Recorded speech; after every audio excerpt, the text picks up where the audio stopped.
저는 2024년에 접어들면서 굉장히 기대감을 가지고 한 해를 시작했습니다. 그런데 상반기가 지나고 나서 결과표를 보게 되자 굉장히 실망스러웠습니다. 왜냐하면 제가 그동안에 쉽게 경험해보지 못했던 시장 대비 언더퍼폼을 경험했기 때문입니다. 아마도 2018년 이후 처음 나타난 언더퍼폼이 아니었나 싶은데요. 그러면서 굉장히 많은 반성과 복귀를 했습니다. 그리고 또 하나, 과연 투자란 무엇인가 라는 고민을 하게 됐죠. 그러면서 이제 사실 그 투자의 본질은 무엇일까 생각할 때 이렇게 생각했습니다. 특별히 주식 투자라고 하는 것은 기업에 대한 투자, 그렇다면 기업의 미래에 대한 투자이고, 따르게 보면 기업과 동행하는 것이 투자의 본질 아닌가 이런 생각을 하게 되었습니다. 그래서 그렇게 보면 우리는 보통 기업의 실적이 어떻게 나오는지, 그리고 이 회사의 뭐 매출의 추이가 어떤지, 그리고 매출을 이루는 사업이 어떤 것인지, 뭐 이런 것들을 분석합니다. 이런 것들을 일컬어 우리가 정량적 분석이라고 하는데요. 그러나 24년도 상반기를 거치면서 저의 머릿속에서 떠나지 않았던 것은 과연 우리는 투자를 하면서 기업과 동행한다는 생각을 하는데 기업도 그런 생각을 할 것인가? 그리고 경영자는 투자자들에게 맡음을 받은 투자자들에게서 위임받은 자금들을 정말 신이 성실하게 잘 운영할 것인가? 그리고 회사 전체로는 그런 문화가 있는가? 이런 데 생각이 접어들었죠. 이것은 일컬어 정성적 분석이라고 할 수 있겠습니다. 사실 정량적 분석이라는 것은 자꾸 하면 할수록 실력이 늘게 되고 어느 순간이 되면은 그 정량적 분석을 하는데 그렇게 많은 시간이 소요되지는 않습니다. 그러나 정성적인 것을 분석하는 것은 조금 다르죠. 그러니까 회사의 DNA가 무엇인지 파악해내는 과정이기 때문에 정량적 분석과는 접근 방법이 좀 다른 것 같습니다. 그런 측면에서 어떤 것이 정성적으로 되게 뛰어난가라는 고민을 했을 때, 그 회사를 담당하고 있는 핵심 경영자, CEO, 뭐 대표이사, 이 사람들의 마인드가 어떻게 되는지 이런 것들이 굉장히 궁금하게 되었습니다. 그럴 때 정말 미국에서 훌륭한 경영자의 상을 보여주었던 사람이 쓴 글을 만나게 되었고 오늘 여러분들과 독일 책방에서 나눌 이야기가 바로 그것입니다. 디즈니를 제국의 반열로 올려놓은 밥 아이거의 자전적 에세이, 디즈니만이 하는 것입니다. 원제는 The Ride of a Lifetime입니다. 삶의 시간을 라이딩하는 것? 그래서 저는 굉장히 이 제목이 반가웠어요. 그 밥 아이거도 철인 3종 경기를 했고 자전거를 타던 사람입니다. 사실은 그 인생을 사는 것과 자전거를 타는 것 간에 좀 유사한 점들이 있는데요. 힘들고 어려울 때가 있습니다만 그때를 잘 견디고 끝까지 유지를 하면 좋은 지점에 도착할 수 있다는 점, 그리고 오르막이 있으면 내리막이 있다는 점, 뭐 이런 것들 등등이 인생과 좀 비슷한 점이 많은데요. 이 사람은 그런 어떤 삶과 경영에 대해서 이런 제목을 달아서 썼습니다. 이 책을 읽으면서 역시 경영자가 어떻게 경영하는지가 얼마나 중요한지를 다시 한번 되새기게 됐는데요. 최근에 다시 이제 디즈니의 CEO로 복귀를 했습니다만 처음 디즈니 CEO가 된 2005년부터 2020년 초반까지 디즈니의 주가를 보면 어떤 흐름을 나타냈는지, 이 밥 아이거가 어떤 성과를 얻었는지를 충분히 이해할 수가 있습니다. 무려 20달러대에서 140달러 수준까지. 그러니까 6배가 넘는 수준의 주가 상승을 15년간 이뤄낸 것이죠. 그냥 단순히 주가가 오른 게 아니라 그만큼 기업의 가치가 커졌고 문화 제국으로서 완전히 변질하게 된 것이죠. 처음에 디즈니와 디즈니랜드에서 시작을 했습니다만 사업에 대한 비전을 제시하면서 점차 확장해가는 모습이 굉장히 인상적이었고 그 과정이 어떻게 이루어졌는지를 이 책에서 아주 자세히 서술하고 있습니다. 처음에는 픽사의 스티브 잡스에서부터 시작해서 그리고 마블, 그리고 그 유명한 스타워즈의 조지 루카스를 인수하는 과정들, 그리고 21세기의 폭스사를 인수하는 과정들이 세세하게 CEO단에서 잘 정리되어 있습니다. 그러면서 가장 특징적인 부분은 봐봐 이거는 들을 끼가 있었던 사람이고 경청할 수 있었던 사람이고 그럼에도 불구하고 자기의 원칙과 자신이 대변해야 되는 기업의 입장을 완전히 버리지는 않고 그것들을 듣고 난 후 상대방에게 설득해가는 과정들, 이런 과정들이 굉장히 묘미 있는 그 이야기로 들렸던 책이 바로 이 디즈만이 하는 것이었습니다.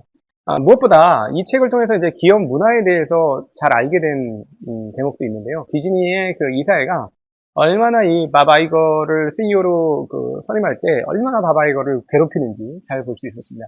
그러니까 한국하고는 문화적으로 굉장히 큰 차이점이 있다라는 거. 그러니까 이사회가 매우 독립적으로 움직이고 이사회가 회사의 미래를 위해서 경영자를 선임할 때 굉장히 고민을 많이 한다라는 거. 무려 6개월을 넘게 인터뷰를 합니다. 그래서 나중에는 이 밥 아이거가 거의 정신착란에 들어갈 정도로, 일종의 폐쇄 공포증 같은, 그런 상황에 이르게 됩니다. 그러니까 너무 많은, 인터뷰와 그리고 또 끊임없는 질문들로 인해서 굉장히 괴로웠다라는 거죠. 그래서, 계속 평정심을 유지하다가 마지막 순간에는 이사회에 가서 좀 화를 냈다는 대목도 재미난 이 책의 대목 중에 하나가 되겠습니다. 무엇보다도 이 책에서, 위대한 경영자들이 나오는데요. 바로, 캐피탈 시티즈 커뮤니케이션의 톰 머피와 댄 버크입니다.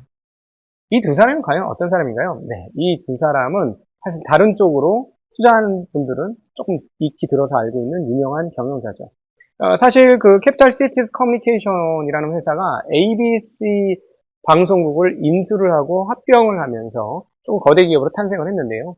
캐피탈 시티즈는 ABC보다 훨씬 더 작은 회사였습니다. 그리고 ABC는 그 당시 가장 잘 나가는 방송국이었고, 그리고 이 밥 아이거는 거기서 중추를 맡고 있었던 임원급 인사 중에 하나였죠.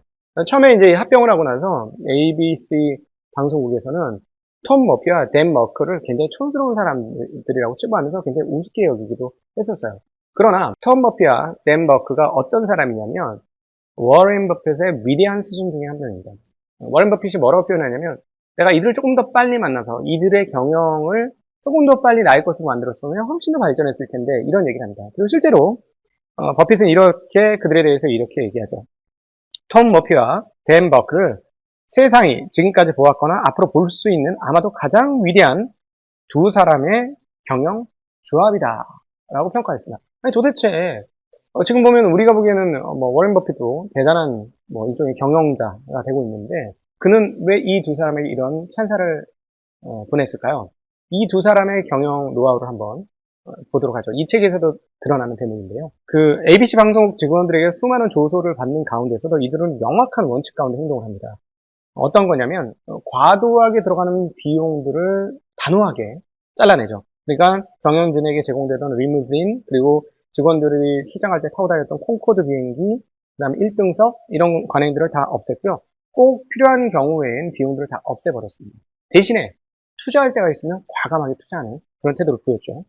그리고 이분들의 특장점 중에 하나는 자신이 모르는 것에 대해서 안다고 허세 부리지 않습니다. 왜냐하면 ABC 방송국하고 합병했으면 당연히 자기들보다 훨씬 더 덩치가 큰 회사를 인수했는데 거기에 어깨에 힘을 주고 나 이런 사람이야 하고 뻐길 수도 있었잖아요. 근데 전혀 그러지 않았다는 것이죠. 회의 시간에는 주도권을 상대방에게 내어주는 경우가 굉장히 많았고 이야기를 들어주는 입장에 섰다는 거죠. 여기에 대해서 로버트 아이거는 이 두 사람에 대해서 이렇게 얘기를 합니다. 그들의 사업 전략은 매우 단순했다. 비용 관리에 고도로 주의를 기울이면서 중앙 집권형이 아닌 분산형 조직의 가치를 믿었다. 모든 핵심적인 결정을 반드시 최고위 경영진이나 본사의 소규모 전략가들이 내려야 한다고 생각하지 않았다는 뜻이다.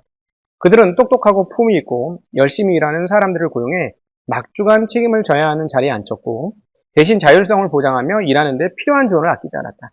또한 직원들이 항상 쉽고 편하게 다가갈 수 있도록 시간을 엄청나게 후하게 내주었다.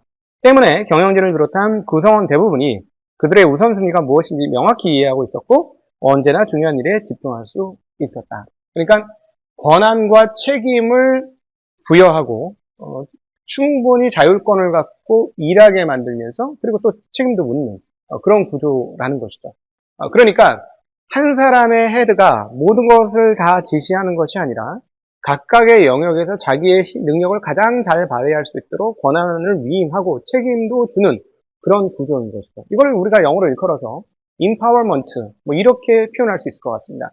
사실상 어떤 지역적 수준의 기업에서부터 더 큰 세계적 기업으로 넘어가는 데 있어서 이 empowerment는 정말 너무나도 중요한 것 같습니다. 그런데 넷플릭스에서도 그렇고 디즈니에서도 우리가 확인할 수 있는 대목은 뭐냐면 세계적 기업으로 성장해 가는 데 있어서는 이런 empowerment와 그리고 또 하나 중요한 것은 그런 가치, 그리고 비전 제시, 이런 것들이 함께 있었다라는 것이죠. 디즈니에서도 여실히 그런 모습들이 드러났었는데요. 밥 아이거는 바로 이 톰 머피와 댄 버크의 이러한 경영을 그대로 자기의 것으로 흡수해서 향후 디즈니의 CEO가 되어서도 이러한 분권형 체제를 가지게 되었고, 그리고 권한과 책임을 위임하는 그러한 모습을 보여주었고, 많은 직원들의 이야기를 경청하는 그런 CEO가 되었습니다. 그리고 또 이 경청이 앞서 이야기했듯이 다른 회사와의 합병을 이루는 중요한 포인트가 되었다는 것이죠. 왜 그랬냐면은 사실은 그 밥 아이거가 CEO가 되기 전에 그 디즈니와 픽사가 같이 협업을 해서 그 유명한 애니메이션인 토이스토리를 만들었습니다. 그리고 그 이후에도 계속 성공적인 캐리어를 이어갔었는데 이게 그 기존에 처음에 맺었던 계약이 너무 부당하다고 생각한 거예요, 픽사에서. 그래서 이것들을 좀 조정하자 이렇게 얘기했는데 디즈니에서 완강하게 안 된다고 했죠. 그러니까 그 자존심 센 스티브 잡스가 어떻게 됐냐면 깰 거야. 이제 그냥 이 계약은 이제 끝났어. 이제 너희들하고 협업 안 할 거야. 그래서 거의 뭐 이 책 내용에서 그 안짝의 분위기를 보면 디즈니와 스티브 잡스가 거의 앙숙 비슷한 분위기로 넘어가게 됩니다. 이것들을 밥 아이거가 어떻게 해결했는지 부분들이 잘 나오는데요. 그러면서 밥 아이거는 스티브 잡스와 둘도 없는 친구가 됩니다. 그래서 픽사와 합병을 하게 될 때는 마지막 순간에 스티브 잡스가 자기가 암에 걸려있고 이제 곧 죽을 수밖에 없는 상황인 것을 알리면서 자, 이 얘기를 들었음에도 불구하고 합병하겠느냐, 합병을 취소하려면 지금 해라 라고 이야기를 하는 장면도 나오죠. 그러면서 두 사람은 세상에 둘도 없는 친한 관계가 되게 됩니다. 그런데 스티브 잡스가 원래 디즈니하고 이렇게 원수가 됐었는데 어떻게 이렇게 가까워졌느냐, 그 대목이 책에서 여러 번 나오는데 아주 재밌었습니다. 그러니까 이 아이거가 스티브 잡스를 CEO가 선임된 이후 스티브 잡스를 만나러 갑니다. 그러면서 그의 그대로 그냥 이야기를 들어주죠. 자기의 할 말을 가지고 간 게 아니라 그 사람의 이야기를 들어주러 갑니다. 그러면서 당신이 만들었던 아이팟 너무나 훌륭하고 나도 맨날 그것으로 음악을 듣고 있고 나중에 여기에다 우리의 컨텐츠나 이런 것들을 넣었으면 좋겠다. 영상 컨텐츠를 넣었으면 좋겠다. 이렇게 얘기를 해요. 그러니까 딱 스티브 잡스가 듣고 싶은 얘기를 했던 거죠. 그 상대방의 관심사를 촉발시킨 겁니다. 그러면서 그때부터 서로의 관계가 풀어지기 시작했고 나중에 스티브 잡스는 밥 아이거에 대해서 이렇게 얘기하죠. 정말 믿을만한 사람이야 라고 자기 부인에게 이야기했던 부분을 스티브 잡스의 장례식 날 그 부인이 아이거에게 이야기하는 장면도 사실 이 책에서 조금 뭉클한 그런 장면이 아니었나 싶습니다. 처음에 이렇게 거의 원수지간이 되다가 이렇게 친해진 스티브 잡스는 나중에 디즈니가 제국으로 성장하는데 정말 엄청나게 결정적인 역할을 합니다. 왜냐하면 디즈니가 인수하고 싶었던 회사에게 가서 믿을만한 사람이다. 아이거는 믿을만한 사람이 믿고 합병의 과정을 진행해도 괜찮다라는 조언들을 하게 되는 거죠. 네, 그것이 마블이었고요. 그것이 또 조지 루카스의 스타워즈입니다. 조지 루카스는 자기의 그 어떤 자기 그 평생의 위대한 유산이라고 했던 그 스타워즈를 남에게 쉽게 넘겨주기 싫었어요. 그러니까 자기의 묘비명에는 스타워즈를 탄생시킨 아버지 이렇게 자기의 묘비명에는 적힐 것이다 라고 아이거에게 얘기할 정도로 그의 스타워즈에 대한 사랑은 지대했죠. 근데 이렇게 설득을 합니다. 스타워즈가 영원히 전설로서 우리 세계에 남기 위해서는 디즈니의 그 집 아래 들어오는 것이 훨씬 더 좋을 것 같다. 이렇게 하면서 설득을 하죠. 그래서 결국 그 설득에 넘어갔습니다만 나중에 처음에 이제 디즈니로 넘어와서 만들어진 스타워즈에 대해서는 조지 루카스가 조금 화를 내는 그런 장면도 나옵니다. 그럼에도 불구하고 뭐 이미 회사가 팔렸으니까 그럼에도 불구하고 끝까지 조지 루카스를 존중하고 경의를 표하는 그런 자세를 보면 어떤 기업인으로서의 신뢰성을 굉장히 중요하게 생각한다는 사실도 이 책에서 배울 수 있는 대목이 아니었나 싶습니다. 그리고 무엇보다도 앞서 말씀드렸듯이 가치와 어떤 목표를 잘 설정하는 것이 중요하다고 했는데요. 제가 보기에는 아이거의 뛰어난 점은 이거였습니다. 목표를 아주 잘 설정했는데요. 새로운 시대에 맞는 목표를 설정해서 직원들에게 쫙 이렇게 뿌렸던 거고 그것을 끊임없이 지켜나가면서 달성하기 위해 노력했다라는 거예요. 근데 이 목표라는 게 저희가 봤을 때 제가 또 뭐 25년 사회생활을 했습니다만 제일 재미없는 목표가 뭐냐면 탑 3, 탑 5, 탑 뭐 이런 거 있잖아요. 몇 등 안에 든다. 이런 게 사실상 이것처럼 재미없는 목표가 없는 것 같아요. 왜냐하면 이런 식의 목표는 사람의 동기유발을 시키는 데 있어서 저는 좀 한계가 있다고 생각합니다.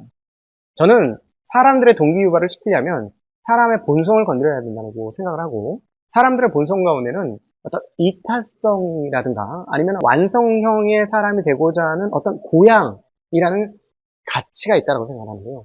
그 부분들이 분명히 건드려야지 그거는 훌륭한 목표가 아닌가 하는 생각이 드는데요.